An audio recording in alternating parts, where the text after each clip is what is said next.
పోలవరం జిల్లా దేవీపట్నం దగ్గర Polavaram project back water కారణంగా గండిపోసమ్మ ఆలయంలోకి భారీగా నీరు చేరింది. గోదావరి నీటి మట్టం పెరగడంతో గండిపోసమ్మ ఆలయం మరోసారి పూర్తి స్థాయిలో నీట మునిగింది.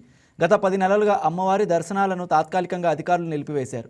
ఆలయ నిర్మాణ పనులు చేపట్టి త్వరగా అమ్మవారి దర్శనాలు కల్పించాలని భక్తులు కోరుతున్నారు. మరింత సమాచారం మా ప్రతినిధి రాంబాబు అందిస్తారు.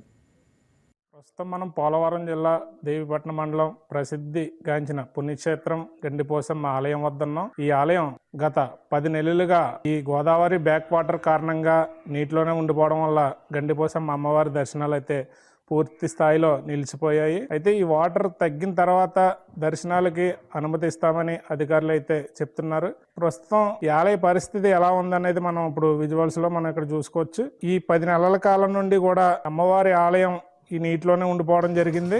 ఈ గోదావరి బ్యాక్ వాటర్ కారణంగా ఈ పరిసర ప్రాంతాలన్నీ కూడా జలమయమయ్యాయి. అయితే ఈ ఆలయానికి మంచి ప్రసిద్ధిగాంచిన పుణ్యక్షేత్రంగా పేరుగాంచిన ఆలయం గండిపోసమ్మ ఆలయంగా ఇక్కడ భక్తులు కొలుస్తారు. ఈ ఆలయానికి పెద్ద స్థాయిలో భక్తులు ప్రతి సంవత్సరం వస్తూ ఉంటారు. అయితే భక్తుల భద్రతా కారణాల రీత్యా అధికారులు దర్శనాలు నిలిపివేశారు. అయితే ఇక్కడికి ఎక్కువ భక్తులు వస్తున్నారు, కానీ తీవ్ర నిరాశ చెంది వెనుదిరిగి వెళ్ళిపోతున్నారు. అయితే ఇక్కడ ఎక్కువ కాలంగా ఈ ఆలయం నీటిలో మునిగిపోయి ఉండడం వల్ల భక్తులు నిరాశ చెందుతున్నారని చెప్పుకోవచ్చు. ఈ ఆలయానికి 2 నెలల క్రితం ఏపీ గవర్నమెంట్ అసెంబ్లీ సమావేశాల్లో కావచ్చు, లేదంటే కేంద్ర కేబినెట్ సమావేశాల్లో కావచ్చు, సుమారు 200 కోట్లకు పైగా ఈ ఆలయ నిర్మాణానికి శ్రీకారం చుట్టినట్టే మనకి చూసుకోవచ్చు. అయితే ఈ ఆలయ పనులు ఎప్పుడు మొదలు పెడతారనేది ఇంకా ప్రశ్నార్థంగానే మిగిలిపోయింది. అయితే ప్రతి సంవత్సరం కూడా గోదావరి బ్యాక్ వాటర్ కారణంగా ఈ ఆలయం నీట మునిగిపోవడం సుమారు 5-6 నెలల పైనే అమ్మవారు నీటిలో ఉండిపోతుంది.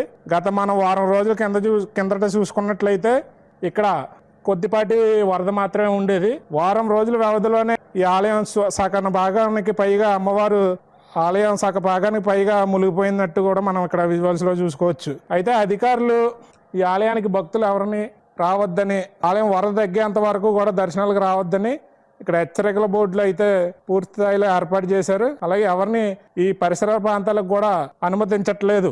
భక్తులకు కానీ గోదావరి ఒడ్డుకు కానీ ఇక్కడ ప్రమాద స్థాయిలో ఉండడం వల్ల సెల్ఫీలు కానీ ఎటువంటి అవాంఛనీయ ఘటనలు జరగకుండా అధికారులు అయితే పూర్తి స్థాయిలో ఇక్కడ చర్యలు అయితే చేపట్టారు. మరి నిర్మాణం అనేది మరి కొద్ది రోజుల్లోనే చేపడతారని చెప్పేసి ఇక్కడ గ్రామస్తులు అయితే చెప్తున్నారు. అయితే వరద తగ్గితే పూర్తి స్థాయిలో వరద తగ్గిన తర్వాత ఆలయ నిర్మాణ పనులు అయితే ప్రారంభిస్తారని చెప్పి ఇక్కడ అధికారులు కూడా చెప్తున్న పరిస్థితి అయితే కనిపిస్తుంది. అయితే మనకి ఈ ఆలయానికి సంబంధించి ఇక్కడ భక్తులు అయితే మనతో మాట్లాడడానికి కొంతమంది అయితే ఇక్కడ ఉన్నారు. మరి వారిని ఈ ఆలయాన్ని గురించి అడిగి తెలుసుకుందాం. చెప్పండి, మీరు ఎక్కడి నుంచి వచ్చారు? రాజమండ్రి అండి, రాజమండ్రి నుంచి వచ్చాం.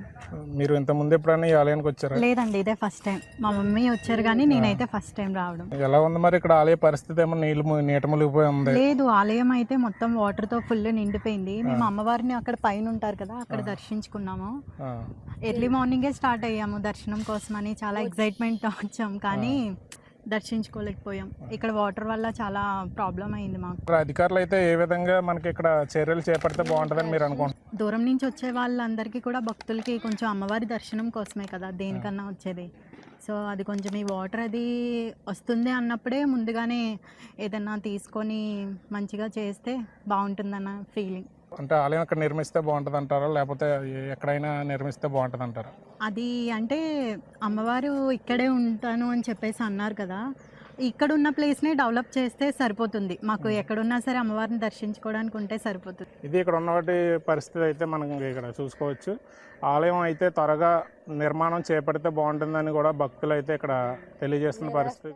ఈ వీడియో మీకు నచ్చినట్లయితే లైక్ కొట్టి షేర్ చేసి మా వైకే టీవీ ఛానల్ని సబ్స్క్రైబ్ చేయండి.